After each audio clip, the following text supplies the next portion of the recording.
Hi అండి, బుర్రపాడు కిచెన్కి స్వాగతం. ఈరోజు మన కిచెన్లో chicken soup, chicken keema kebab. Chicken soup ఎలా ప్రిపేర్ చేసుకోవాలో ముందుగా చూద్దాం.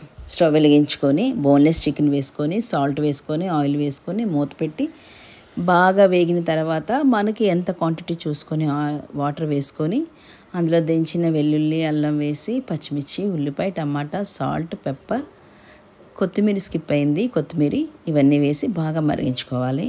ఇప్పుడు దీనికి కాంబినేషన్కి వెళ్దాం పదండి.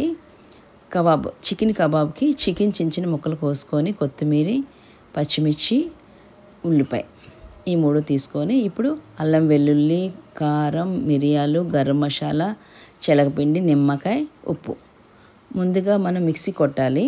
దానికి ఏం చేయాలంటే ఉల్లిపాయ, పచ్చిమిర్చి, కొత్తిమీర ఫస్ట్ వేసుకోవాలి. ఎందుకంటే చికెన్ వేస్తే నలగదు, అందుకని మనం తర్వాత చికెన్ వేసుకోవాలి. బాగా చూసుకొని మిక్సీ కుట్టుకోవాలి. బాగా నలిగిన తర్వాత అది తీసి పక్కన ఉంచుకోవాలి. మొత్తం అంతా ఆడించుకొని పక్కన ఉంచుకుంటాం. పక్కన ఉంచుకున్న తర్వాత ఇది ఇప్పుడు మ్యారినేట్ చేసుకుందాం. ఉప్పు, కారం, మిరియాల పొడి, గరం మసాలా, శనగపిండి నేను 2 స్పూన్లు వేస్తున్నాను. మీరు చూసుకోండి, క్వాంటిటీ బట్టి వేసుకోండి. అల్లం, వెల్లుల్లి పేస్ట్ చేసుకొని దాంట్లో నిమ్మరసం వేసుకొని బాగా కలుపుకొని ఒక 5 నిమిషాలు పక్కన ఉంచుకుందాం. ఇప్పుడు బయట క్లైమేట్ ఎలా ఉందో చూద్దాం. చూసారా, వర్షం ఆగుతుంది, పడుతుంది, ఆగుతుంది, పడుతుంది. మొత్తానికి ఇలా ఉంది. నాకైతే బాగా నచ్చింది. మనం కబాబ్కి వెళ్ళిపోదాం రండి.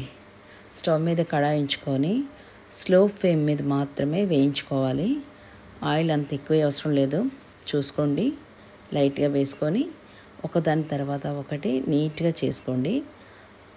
ఆ కబాబ్ స్టిక్ ఉంది కదా, మీకు అది డీమార్ట్లో దొరుకుతుంది, వెతకండి, దొరుకుతుంది.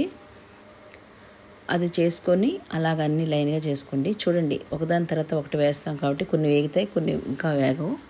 అలా చూసుకొని అన్నీ వేయించుకోండి. ఇక్కడ పక్కనే సూప్ మరిగిపోతుంది, చూసారా. Kebab, chicken soup ready. ఇప్పుడు దీనికి పెరుగు పచ్చడి చేశాను కబాబ్కి.